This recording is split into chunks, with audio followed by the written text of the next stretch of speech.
والأرحام إن الله كان عليكم رقيبا يا أيها الذين آمنوا اتقوا الله وقولوا قولا سديدا يصلح لكم أعمالكم ويغفر لكم ذنوبكم ومن يطع الله ورسوله فقد فاز فوزا عظيما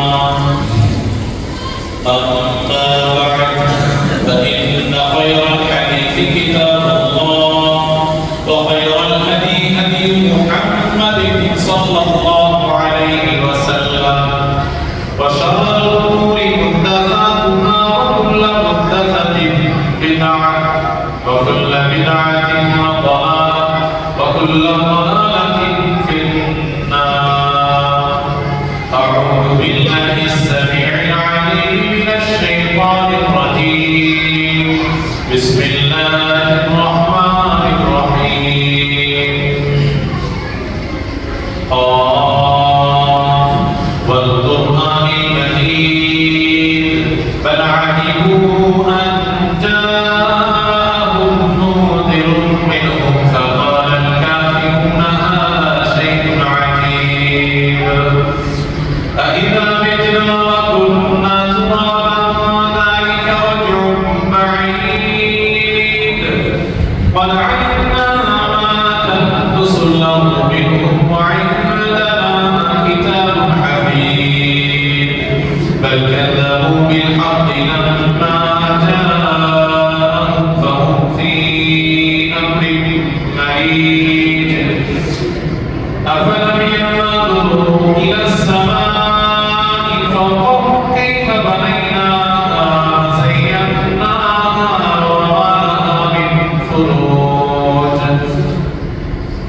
والأرض مددناها وألقينا فيها رواسي وأنبتنا فيها من كل زوج بهيج تبصرة وذكرى لكل عبد منيب ونزلنا من السماء ماء مباركا فأنبتنا به جنات وحب الحصيد والنخل باسقات لها طلع نضيد رزقا للعباد وأحيينا به بلدة ميتا كذلك الخروج كذبت قبلهم قوم نوح وأصحاب الرس وثمود وعاد وفرعون وإخوان لوط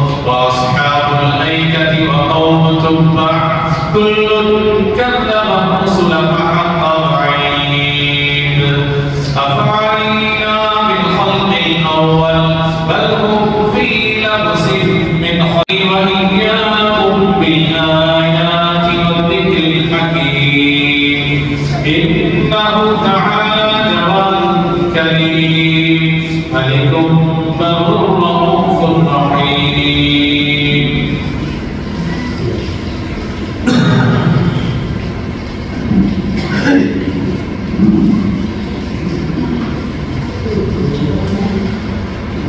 إن الحمد لله نحمده ونستعينه ونستغفره ونعوذ بالله من شرور أنفسنا ومن سيئات أعمالنا من يهده الله فلا مضل له ومن يضلل فلا هادي له وأشهد أن لا إله إلا الله وحده لا شريك له وأشهد أن محمدا عبده ورسوله أما بعد فأعوذ بالله من الشيطان الرجيم بسم الله الرحمن الرحيم مثل الذين ينفقون أموالهم في سبيل الله كمثل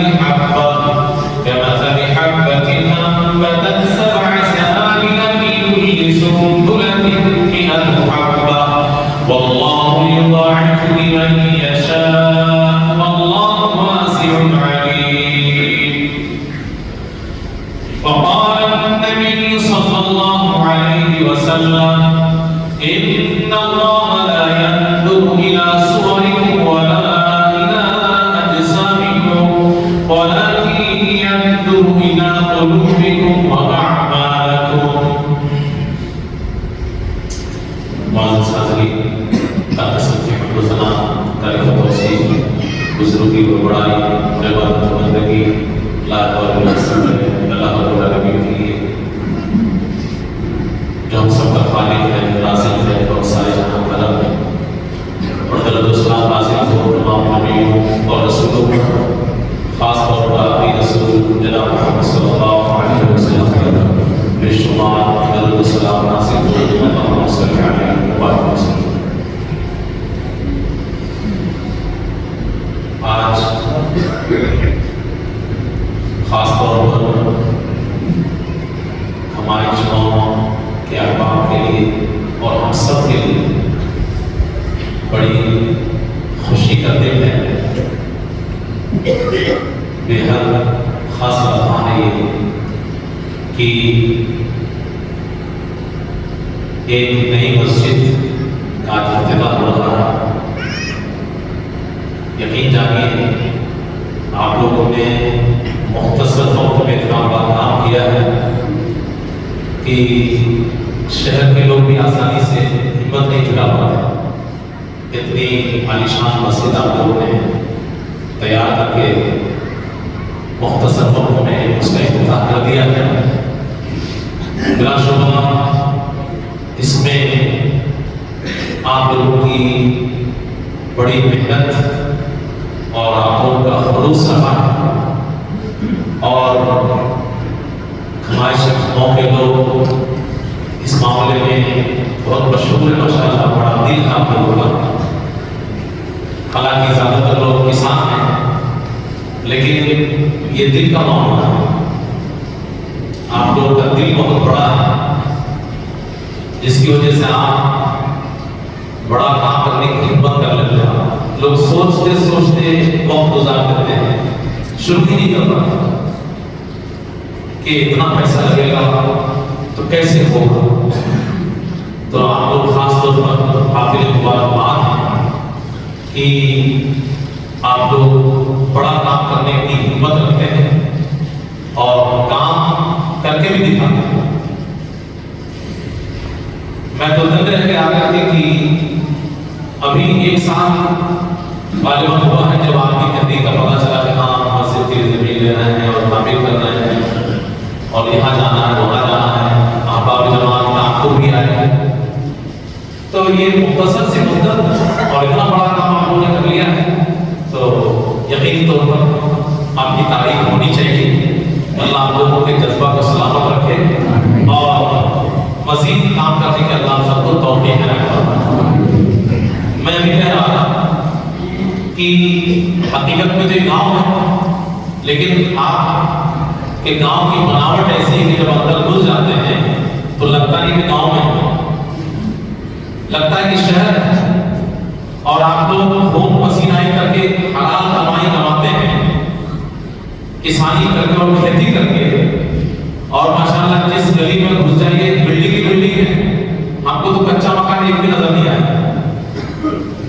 تو یہ گاڑی کمائی اور خون پسینہ کر کے آپ کی کمائی، اور اس کے بعد آپ لوگوں نے گاؤں کو شہر میں بدل دیا اور شہر کی طرح آپ مسجد بنا رہے ہیں بلکہ اپنے گھر سے زیادہ اچھا بنانے کی آپ لوگ کوشش کر رہے ہیں. یہ آپ کا خلوص ہے اور آپ کے خلوص کی قدر ہونی چاہیے. آج میں آپ لوگوں کی تعریف کرتے ہوئے خطبہ دوں گا انشاءاللہ، اور آگے آپ کی ضرورت ہے اور ہم لوگ بھی جتنا حصہ لے پائیں ملیں گے انشاءاللہ. اس مناسبت سے کچھ باتیں آپ کے سامنے رکھنی ہیں. قرآن کریم کی جو آیت کریمہ میں نے آپ کے سامنے پڑھی، اللہ رب العالمین اس میں بیان فرما رہا ہے کہ جو لوگ اللہ کے راستے میں خرچ کرتے ہیں ان کی مثال ایک دانے کی طرح. آپ لوگوں نے بہت سارا پیسہ لگایا ہے اس لیے میں آج اسی سے بات شروع کر رہا ہوں. اللہ کے راستے میں جو لوگ مال خرچ کرتے ہیں ان کی مثال کس کی طرح ہے؟ ایک دانے کی طرح اور آپ لوگوں کو مثال زیادہ سمجھ میں آئے گی کیونکہ آپ لوگ کھیتی کرتے ہیں. کمثل حبہ، جس کو آپ نے زمین میں ڈالا اور اس سے ایک پودا نکلا، اس پودے میں پھلاتے ہیں، دانا آتا ہے. خاص طور پر گیہوں کی مثال یہاں پہ دی جا رہی ہے. انبتت سبع سنابل، ایک پودا نکلا ایک دانہ زمین میں ڈالنے کی وجہ سے، اور اس پودے میں 7 بالیاں نکل آئی. 7 بالیاں. آپ کے آلو کی کھیتی بہت ہوتی ہے، ایک آلو کی جگہ میں جو پودا نکلتا ہے اور نیچے کتنا سارا آلو آپ کو ملتا ہے، تو اس کو گیہوں کی شکل میں بدل کر کے یہاں پہ آپ دیکھیے.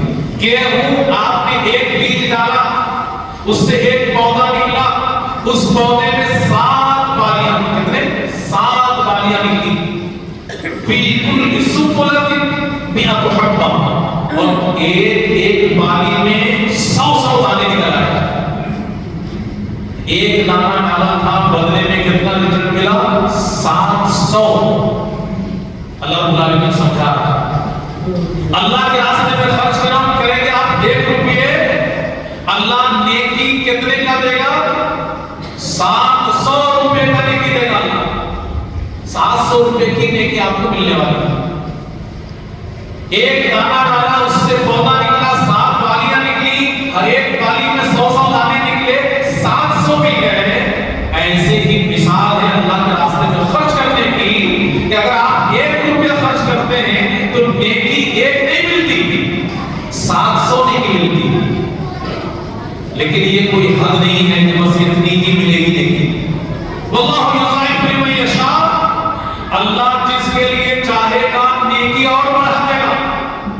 یعنی 700 ہی آخری حد نہیں ہے. 1 روپیہ خرچ کریں گے بدلے میں 700 نیکی آخری حد نہیں ہے.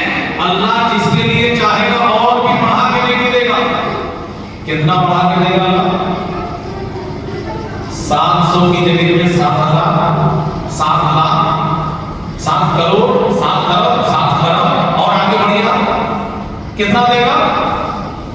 اس کی حد متعین نہیں کہ کتنا دے گا. بس اللہ نے کہہ دیا جس کے لیے اللہ چاہے گا بڑھا دے گا. اور اللہ کے پاس خزانہ کتنا بڑا ہے کسی کو پتہ ہے؟ اللہ کے خزانے کے بارے میں کسی کو علم ہے؟ اور اللہ رب العالمین کیا بخیل ہے؟ اللہ بخیل ہے. اللہ بخیلی کو ناپسند کرتا ہے تو اللہ بخیل کیسے ہو سکتا ہے؟ تو اللہ کتنا بڑھا کے دے گا کوئی اس کی حد متعین نہیں کر سکتا. بلکہ اللہ کہتا ہے کہ کوئی حد متعین نہ کرے اللہ کے لیے. کیوں؟ واللہ واسع علیم، اللہ شانتی والا ہے، علم والا ہے. اس لیے اللہ 1 روپے کے بدلے میں صرف 700 نیکی دے گا، ایسی بات نہیں ہے. کسی کو اللہ 7,000 بھی دے سکتا ہے، کسی کو 7 لاکھ بھی دے سکتا ہے، 7 کروڑ بھی دے سکتا ہے، ارب خرب اور آگے جتنا چاہے اللہ دے سکتا ہے. آپ کو یقین نہیں آتا ہے؟ آئیے حدیث کے ساتھ جوڑیں، تب سمجھ میں آئے گا کہ اللہ کتنا دے سکتا ہے. پیارے رسول اللہ محمد صلی اللہ علیہ وسلم فرماتے ہیں لا تسبوا اصحابی، لا تسبوا اصحابی، لا تسبوا اصحابی. میرے صحابہ کو برا بھلا مت کہو، میرے صحابہ کو برا بھلا مت کہو، میرے صحابہ کو برا بھلا مت کہو. کیوں؟ آگے وجہ بتانا. والذی نفسی بیدی، اللہ کی قسم جس کے ہاتھ میں میری جان ہے، میرے صحابہ اتنے اونچے مقام پہ فائز ہے کہ تم سوچ بھی نہیں سکتے. لو ان احدکم انفق مثل احد ذهبا، تم میں سے کوئی شخص اگر احد پہاڑ کے برابر کا سونا بھی خرچ کر دے، ما بلغ مد احدهم ولا نصیفا، تو صحابہ نے آدھا کلو 1 کلو اناج اللہ کے راستے میں خرچ کیا ہے، اس کے برابر تمہارا احد پہاڑ کا سونا بھی نہیں پہنچ سکتا. کتنا؟ آدھا کلو، 1 کلو. کیا قیمت ہے میرے بھائی؟ آپ کے یہاں آلو زیادہ ہے، آدھا کلو آلو کی کیا قیمت ہے؟ کیا قیمت ہے؟ 15 روپے. آپ گیہوں کی آپ بات کر لیجیے، آدھا کلو گیہوں کی کیا قیمت ہو سکتی ہے؟ وہی 10 روپے، 15 روپے، 40، 50 روپے آٹا ہوتا ہے. تو ذرا سوچئے کہ صحابہ نے 15 روپے کی حیثیت والی چیز اگر خرچ کیا، آج کے ریٹ کے حساب سے بات کر رہے ہیں، 15 روپے والی چیز اگر خرچ کیا ہے تو اللہ نے ان کو پلٹا کر کے کتنا دیا ہے؟ بہت پہاڑ کے برابر سونا۔ آپ سوچ سکتے ہیں کتنی نیکی ملی ہم لوگ اگر وہ پہاڑ کے برابر کا سونا خرچ کر دیں تو اللہ رب العالمین نے صحابہ کو آدھا کلو کے بارے میں جتنی نیکی دیا ہے، بہت پہاڑ کے برابر کے سونا خرچ کرنے کے بعد بھی ہم لوگ اتنی نیکی نہیں پا سکتے۔ تو اللہ نے کتنا دیا ہے صحابہ کو؟ سونا۔ آج کل تو آگ لگی ہوئی ہے سونا، 150 کے پار ہے سونا میرے بھائی، 1.5 لاکھ کے پار، 1.5 لاکھ کے پار، 10 گرام سونے کی قیمت 1.5 لاکھ کے پار۔ ہم لوگ بچپن میں دیکھتے تھے جب ڈیجیٹل دور نہیں تھا، سونار کے پاس ترازو ہوتا تھا کتنا بڑا، یہ میرے ہاتھ میں بڑا پڑھ رہے ہوتے تھے اتنے چھوٹے چھوٹے، جس میں سونا ناپا جاتا تھا۔ کیوں؟ اس لیے کہ سونا ذرا سا بھی ہے وہ بہت مہنگا ہے، اس لیے سونار کو اتنا بڑا پردہ رکھنے کی ضرورت نہیں تھی جو آپ لوگ رکھتے ہیں آلو توڑنے کے لیے اور دیگر چیزوں کو توڑنے کے لیے بڑا ترازو رکھتے ہیں، کم سے کم 5-10 کلو کا اناج آئی جانا چاہیے اس میں پڑ رہے ہیں، لیکن سونار چھوٹا سا 1 پالش کے برابر اس کا ترازو ہوتا تھا، ہم لوگ نے دیکھا ہے، اور پڑ رہا اتنا بڑا بڑا، کیوں؟ ذرا سا سونا لے کر آدمی ہزاروں میں چلا جائے گا۔ تو سونا مہنگی چیز، سونا مہنگی چیز، اور پہاڑ بولتے ہی بھاری بھرکم چیز دماغ میں آ جاتی ہے، جیسے پہاڑ بولو تو ایک بڑی سی بھاری بھرکم چیز ذہن میں آ جاتی ہے، اور پہاڑ کس سے بنا رہتا ہے میرے بھائی؟ مٹی سے نہیں، پہاڑ کس سے بنا رہتا ہے؟ پتھر سے۔ پہاڑ پتھر کا ہوتا ہے اور پتھر خود بھاری۔ آپ ایک بوری بھر کر کے لیا لے لیجیے، لیا موڑی بھی بولتے ہیں اس کو، لیا ایسے پکڑیے بچہ اٹھا لیتا ہے بوری بھر کر کے 10 کلو کی بوری میں، لیا ہلکا ہے، لیکن آپ اگر ایک پتھر اتنا بڑا دے دیجیے بڑا آدمی نہیں اٹھا پائے گا۔ کیوں؟ دیکھنے میں تو ایک بوری بھر کا پتھر ہے لیکن وزن بہت زیادہ ہے۔ اب ذرا سوچئے کہ احد پہاڑ کے برابر سونا کتنا ٹن کا سونا ہوگا میرے بھائی، اور اس کی قیمت دنیا کے سارے کیلکولیٹر فیل ہو جائیں گے۔ جن لوگوں نے حج کیا ہے، عمرہ کیا ہے یا سعودی عرب کا سفر کیا ہے، اگر وہ احد پہاڑ پہ گئے ہوں گے تو ان کو اندازہ ہوگا کہ احد پہاڑ کتنے بڑے علاقے میں پھیلا ہوا ہے، کتنا بڑا پہاڑ، اور اس کی مثال دی گئی ہے سونے کے ساتھ، اس کو جوڑ کر کے کہا گیا کہ احد پہاڑ کے برابر کا سونا بھی خرچ کر دو، آدھا کلو کے برابر نہیں ہے، صحابہ کے 15 روپے کے برابر نہیں آج کی قیمت کے حساب سے، تو اللہ نے 15 روپے کے بدلے میں صحابہ کو کتنی نیکیاں دی۔ اس لیے ہم کہتے ہیں کہ آپ اندازہ نہیں لگا سکتے کہ 1 روپے کے بدلے میں اللہ کتنا دے سکتا ہے، لیکن ایک چیز سمجھ میں نہیں آ رہی اور آپ لوگ کے دماغ میں سوال ہونا چاہیے، میں اس کو بول دیتا ہوں۔ اللہ کسی کو 700 دے گا 1 روپے کے بدلے میں، کسی کو 7,000 بھی دے سکتا ہے، 7 ارب خرب بھی دے سکتا ہے۔ اب بھائی صاحب نے بھی خرچ کیا 1 روپے، بھائی صاحب نے بھی، بھائی صاحب نے بھی، ان کو اللہ 700 دے، ان کو 7,000 دے، ان کو 7 لاکھ دے، تو یہ حساب ہے، سب نے 1 روپے خرچ کیا، اور اللہ ان کو 700 دے رہے ہیں کہ ان کو 7,000، ان کو 7 لاکھ، ان کو 7 کروڑ، ان کو 7 ارب، ان کو 7 خراب، ان کو اور بڑھا کر کے یہ حساب ہے۔ دنیا کے حساب سے آپ سوچیں گے تو کہیں گے تو ظلم، سب نے 1 روپے خرچ کیا لیکن ریٹرن ان کو کچھ مل رہا، ان کو کچھ مل رہا، ان کو کچھ مل رہا ہے، تو نعوذ باللہ اللہ ظلم کر رہا ہے۔ آپ سوچ بھی نہیں سکتے، ہم تصور نہیں کر سکتے اللہ کے بارے میں۔ اللہ نے قرآن میں اعلان کر دیا ہے وَمَا رَبُّكَ لَيْسَ بِظَلَّامٍ لِّلْعَبِيدِ، اللہ بندوں کے اوپر ظلم نہیں کرتا۔ تو پھر یہ معاملہ کیا ہے کہ اللہ کسی کو کچھ دے گا، کسی کو کچھ دے گا، کسی کو کچھ دے گا، ایسا کیوں ہے؟ اس کے پیچھے ایک راز ہے، اس کے پیچھے ایک راز ہے، اس راز کو جاننے کی ضرورت ہے۔ اسی طریقے سے ابھی جو حدیث آپ نے سنی ہے اس میں بھی ایک سوال کھڑا ہوتا ہے کہ ہماری حلال کمائی بہت پہاڑ کے برابر کا سونا، یہ حرام کمائی کی بات نہیں کر رہے ہیں شارٹ کٹ والا جو 10 دن میں آدمی ارب پتی بن جاتا ہے 2 نمبر اور 3 نمبر کر کے، اس کی بات ہی نہیں ہو رہی ہے۔ آپ خون پسینہ کر کے حلال کمائی کریں، آپ کی حلال کمائی کی بات ہو رہی ہے کہ حلال کمائی اگر ہو پہاڑ کے برابر کا سونا ہم لوگ آپ لوگ خرچ کرتے ہیں تو صحابہ کے مقام اور مرتبہ کو اللہ نے اتنا بلند کیا ہے کہ ہم ان کے آدھا کلو کے برابر کے بھی نہیں، اور آدھا کلو اناج پھل غلہ کچھ۔ ذرا یہ بتائیے کہ اللہ رب العالمین مانتے ہیں جن کے صحابہ کرام کی قربانی ہے، سب کچھ اپنا ہے، لیکن کیا ہماری کمائی بے حیثیت ہے؟ اس کی کوئی قدر و قیمت نہیں اللہ کی نگاہ میں؟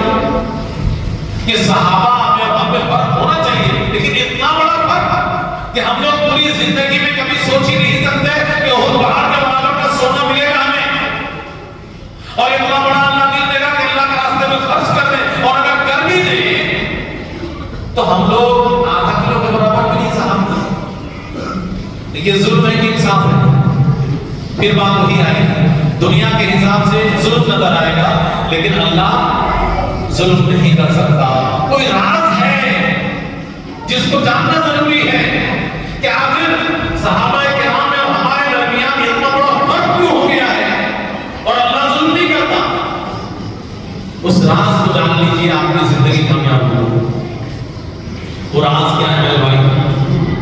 وہ راز ہے اخلاص۔ وہ راز کیا ہے؟ اخلاص۔ اللہ رب العالمین ایک بندے کو 700 نیکی دے گا، کسی کو 7000، کسی کو اس سے بھی زیادہ۔ یہ دل کے اوپر ڈیپینڈ کرتا ہے کہ آپ کا دل کتنا مخلص ہے۔ خرچ تو سبھی نے کیا، ایک آدمی دکھانے کے لیے خرچ کیا کہ چرچا ہو جائے ہمارے شہر میں اور آس پاس کے علاقوں میں کہ فلاں صاحب نے مسجد میں 1 لاکھ روپے دیا۔ دل میں کیا چل رہا ہے اس کے؟ لوگ میری تعریف کرتے رہے، ہر طرف چرچا رہے، اب فلاں صاحب نے دیا، فلاں صاحب نے 10 لاکھ روپے انویسٹ کر دیا مسجد، بڑا دیا، بہت خرچ کرتا ہے۔ اور ایک بیچارہ کسان جس کے پاس زیادہ پیسہ نہیں ہے، بڑی محنت سے وہ 5000 لا کر کے دیتا ہے تو لوگوں کو پتہ نہیں چلتا کہ کون 5000 دے کر کے گیا ہے، لیکن وہ اپنے دن کے خرچ میں سے کٹوتی کر کے، ضروریات میں سے کٹوتی کر کے اس نے حصہ لیا ہے۔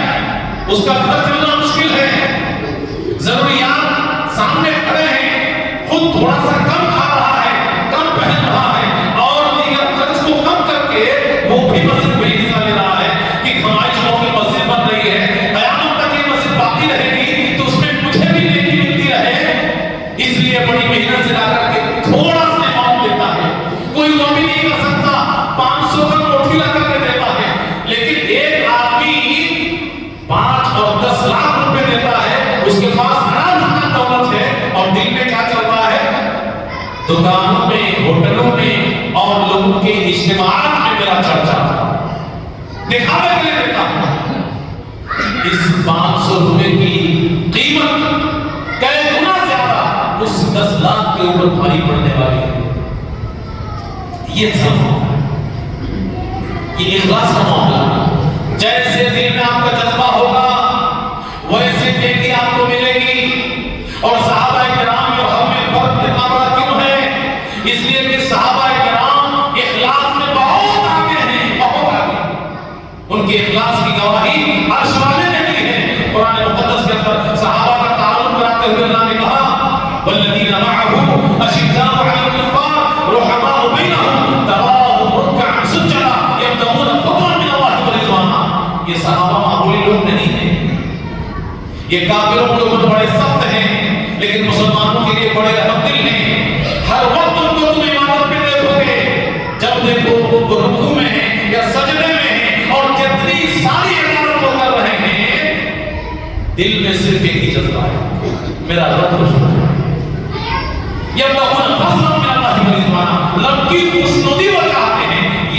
صحابہ کرام کے اخلاص کی گواہی کون دے رہا ہے؟ اللہ۔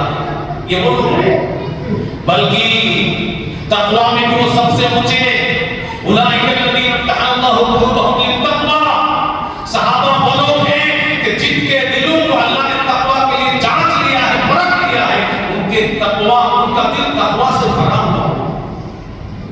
اسی لیے صحابہ کرام کا آدھا کلو اناج ہمارے احد پہاڑ کے اوپر بھی بھاری ہے۔ کیوں؟ ان کے جیسا اخلاص ہم پیدا ہی نہیں کر سکتے، امپاسبل ہے، ناممکن ہے۔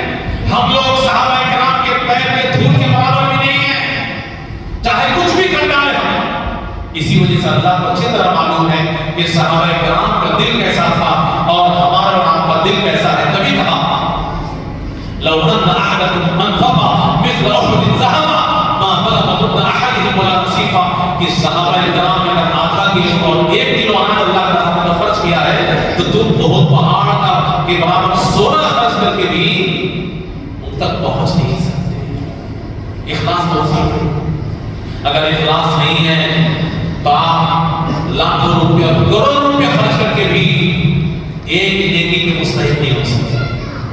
بلکہ اللہ نے قرآن میں کہا خرچ کرنا کمال نہیں ہے، خرچ کرنے کے بعد اس کو بچانا یہ اصل بات ہے۔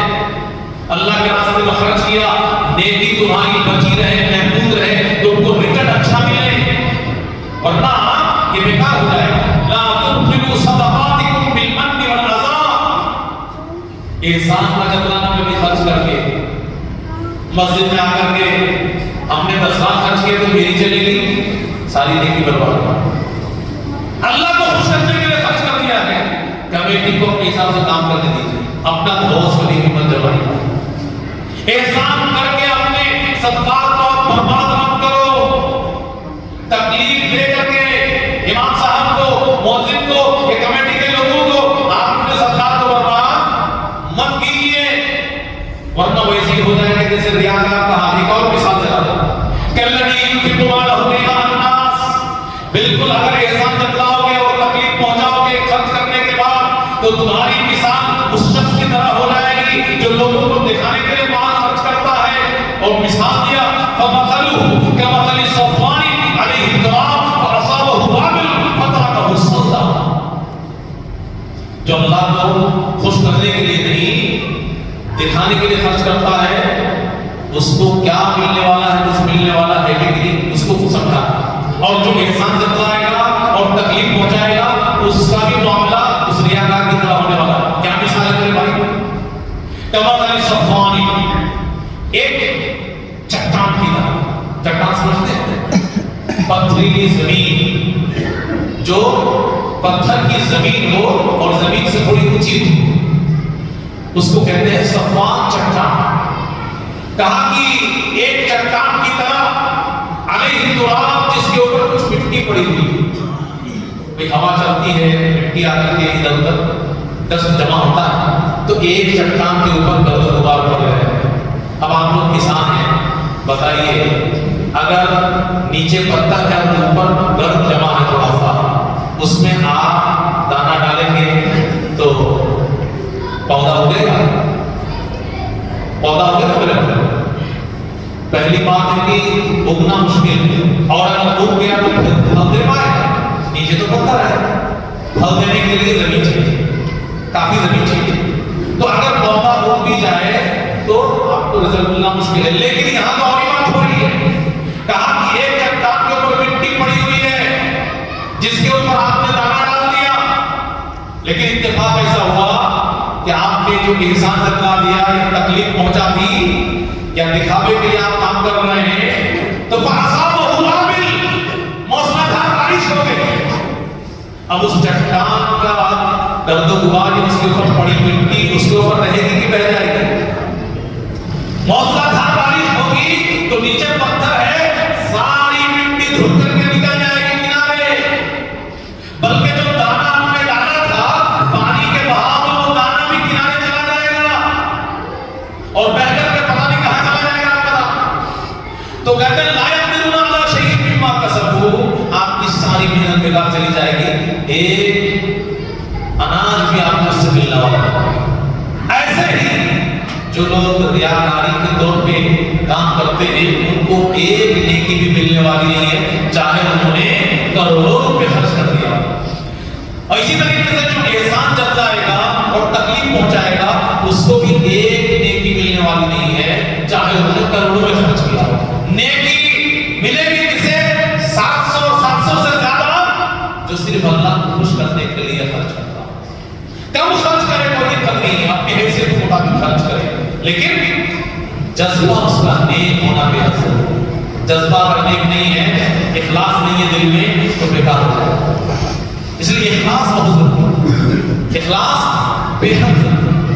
آگے ایک اور مثال اللہ علیہ نے دی اسی سلسلے میں کہ اگر آپ اخلاص کے جذبے کے ساتھ کام کریں گے تو آپ کبھی بھی محروم نہیں ہوں گے، آپ کبھی بھی محروم نہیں ہوں گے۔ اللہ رب العالمین آپ کو اس کا بہتر بدلہ ضرور دے گا۔ آپ مطمئن رہیں اس معاملے میں کہ آپ کی نیکی برباد ہونے والی نہیں۔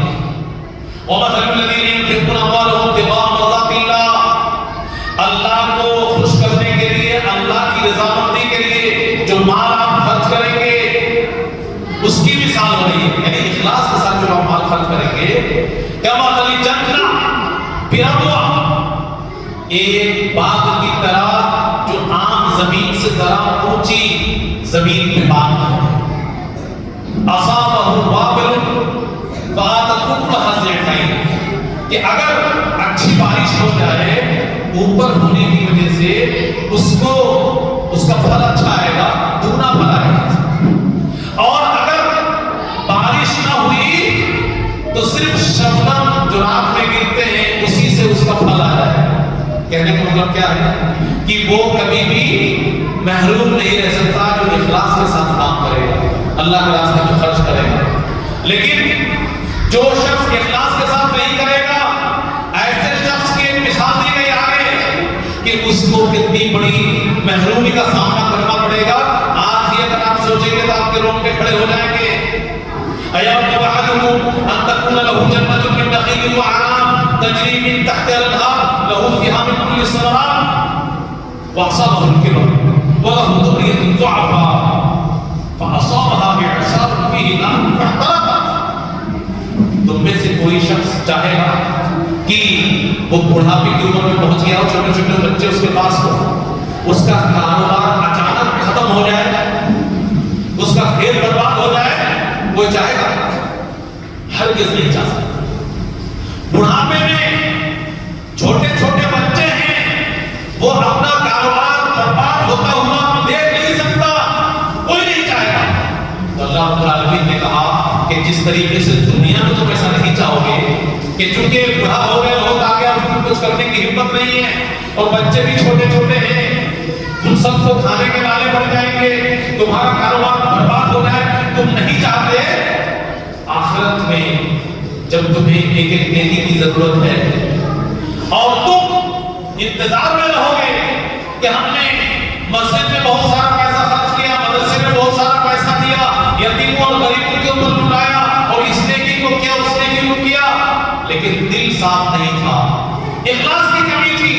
تم کو تو لگے گا کہ ہماری ڈھیر ساری نیکی ہے، لیکن جب اللہ رب العالمین تمہارا رجسٹر کھولے گا تو وہاں پہ کوئی نیکی تمہیں ملے گی، وہاں کوئی نیکی تمہیں نہیں ملے گی، تو اس وقت کا حال کیا ہوگا؟ اس لیے ضروری ہے کہ اپنے تجربہ ایک حدیث کا مفہوم بیان کر کے بات کرتا ہوں۔ اللہ کے رسول صلی اللہ علیہ وسلم فرماتے ہیں، اخلاص کی طاقت دیکھیے، اللہ کے رسول صلی اللہ علیہ وسلم فرماتے ہیں کہ 3 شخص سفر میں جا رہے تھے، اچانک موسلا دھار بارش شروع ہو گئی، تینوں نے غار میں جا کر کے پناہ لیا، پہاڑ میں ایک غار کے اندر تینوں گھس گئے طوفان سے اور موسلا دھار بارش سے بچنے کے لیے۔ لیکن ہوا کیا کہ اوپر سے بڑا سا پتھر کا ٹکڑا گرا اور کار کے منہ پہ آ کے سلپ ہو گیا۔ ہوتا ہے سر ہمارے ملک میں اور پڑوسی ملک پاکستان میں، ابھی پیچھے کئی مہینہ پہلے یہ سب بہت ہوا کہ پتھر اوپر سے گرے اور موسلا دھار بارش ہوئی اور سب لوگ تباہ ہوئے۔ تو کہا کہ 3 آدمی نے اپنے آپ کو غار میں چھپایا، لیکن اوپر سے بڑا سا پتھر آ کر کے منہ میں گر گیا۔ اب کیا کریں تینوں آدمی؟ اتنی طاقت ہی نہیں ہے کہ اس کو ہٹا سکے۔ اب تینوں آدمی نے دیکھا کہ آگے تو موت ہی موت ہے، بھائی اندر وقت رہ کے کھانا پانی نہیں ہے تو وہ مرنا ہے۔ تینوں نے کہا کہ کام کرو، اپنے اس نیکی کو یاد کرو جو تم نے اخلاص کے ساتھ انجام دیا ہے۔ ہر کوئی یاد کرو اپنے اس عمل کو جو اخلاص کے ساتھ انجام دیا تھا، اور اس نیکی کو اللہ کے سامنے پیش کر کے دعا کرو، اللہ ہی کچھ کرے گا۔ ایک شخص نے کہا کہ اللہ تو جانتا ہے کہ میرے ماں باپ بوڑھے تھے اور میں بکریاں چرانے جاتا تھا، شام کو آنے کے بعد سب سے پہلے بکریوں کا دودھ نکال کر کے اپنی بیوی بچی کو چھوڑ کر، بچوں کو چھوڑ کر پہلے ماں باپ کو پلاتا۔ ایک دن ایسا ہوا کہ بکریاں چراتے چراتے دودھ نکل گیا، جب تک آیا تو دیر ہو چکی تھی، ابا اماں سو چکے تھے اور بچے بھوک میں تڑپ رہے تھے۔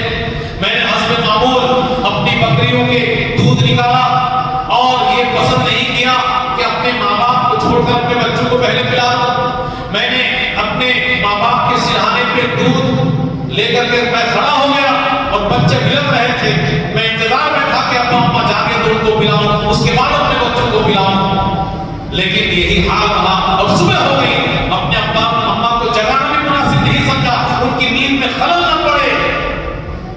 اے اللہ صرف تیری رضامندی کے لیے میں نے کیا، تو خوش ہو جائے، تو بہتر جانتا ہے اللہ کہ میں نے کس جذبے سے اس کام کو انجام دیا تھا۔ اے اللہ آج مصیبت آ پڑی ہے تو میں اپنے اس عمل کے حوالے سے تجھ سے دعا کرتا ہوں کہ ہمارے اوپر جو مصیبت آئی ہے اس کو ختم کر دے، اور کم از کم پتھر اتنا کھسک جائے کہ آسمان نظر آ جائے۔ اللہ نے دعا قبول کی اور پتھر کھسکا اور آسمان نظر آیا، لیکن ابھی وہ نکل نہیں سکتے۔ دوسرے نے اپنی نیکی کو یاد کیا، اے اللہ تو جانتا ہے میری ایک چچیری بہن تھی، بڑی خوبصورت تھی، مجھے اس سے بڑا پیار تھا، بڑی محبت کرتا تھا میں اس سے۔ میں نے اس سے کہا کہ اپنے آپ کو میرے حوالے کر دو، میں تجھ سے کھیلوں اور تجھ سے لطف اندوز ہو جاؤں، لیکن میری چچیری بہن نے کہا تھا کہ پہلے 100 دینار لا کر کے مجھے دو، پھر میں اپنے آپ کو تمہارے حوالے کروں گی۔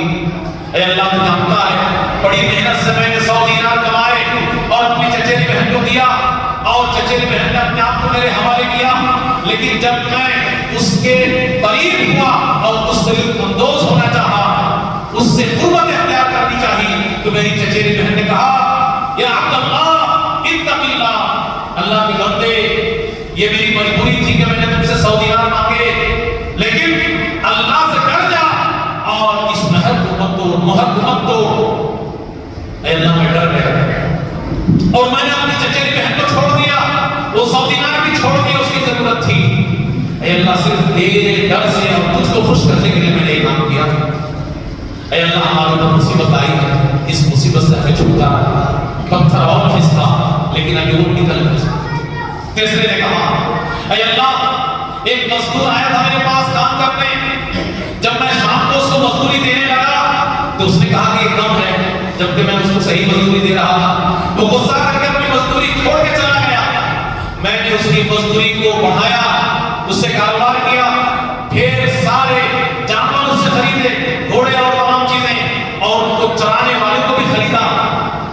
بہت دنوں کے بعد وہ پلٹ کر کے آیا اور کہنے لگا اللہ کے بندے میرے اوپر ظلم نہ کرو، میں پریشان ہوں، دقت میں ہوں، میں نے مزدوری کی تھی تمہارے یہاں، تمہارے پاس میری مزدوری پڑی ہوئی ہے، مزدوری دے دو۔ اے اللہ میں نے اس سے کہا کہ یہ سارے جانور اور یہ چرواہے یہ سب تمہارے ہیں۔ اس کو لگا کہ میں مذاق کر رہا ہوں، اس نے کہا مجھ پر مذاق مت کرو، میرے ساتھ مذاق مت کرو۔ میں نے کہا اللہ کے بندے تیری مزدوری کو میں نے کاروبار میں لگایا اور اس کو بڑھایا، جس کے نتیجے میں سب ہوا، یہ سب تیرا ہے، میں سیریس ہوں۔ اے اللہ وہ اپنے سارے جانور اور چرانے والوں کو لے کر چلا گیا۔ اے اللہ صرف تیرا ڈر تھا کہ میں نے اس کی مزدوری شکل میں اس کو پوری کی پوری لوٹا دی۔ اے اللہ اس مصیبت سے نکال دے۔ اللہ رب العالمین نے پتھر کو کھسکایا اور تینوں آدمی زندہ صحیح سالم نکلے۔ یہ اخلاص کی طاقت ہے۔ ناممکن چیز کو اللہ ممکن کر دے گا۔ جو آپ نے ابھی دیکھا قرآن کی آیت کی روشنی میں اور حدیث رسول کی روشنی میں، لہٰذا آپ کے پاس ابھی بھی موقع ہے، ماشاءاللہ آپ نے بہت خرچ کیا ہے۔ جو بھی ضرورت اس کی ہے، صرف پیسہ جس کے پاس ہے وہی خرچ نہ کریں۔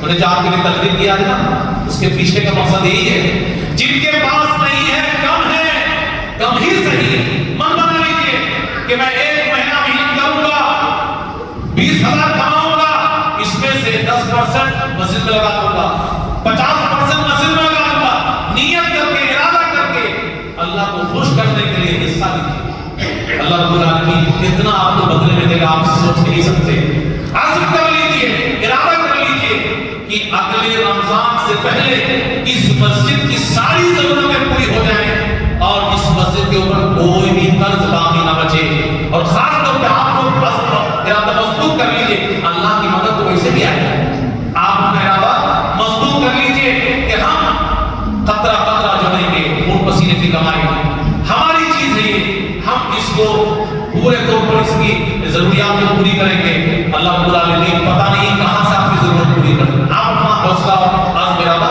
مضبوط کر لیجیے حالانکہ میں نے لمبا زیادہ بتا دیا ہے ہمیں امید ہے کہ آپ لوگوں کا دل اتنا بڑا ہے کہ جلدی ہی شاید آپ لوگ ساری ضرورت سے فارغ ہو جائیں گے اللہ رب العالمین سے دعا ہے کہ اللہ رب العالمین آپ سب کی قربانی کو اللہ قبول فرمائے اللہ رب العالمین اس مسجد کی ہر ضرورت کو جلد سے جلد پوری کر دے کسی بھی طریقے کا کوئی فرض اس مسجد کے اوپر نہ رہے اور اللہ رب العالمین آپ لوگوں کو اس مسجد کو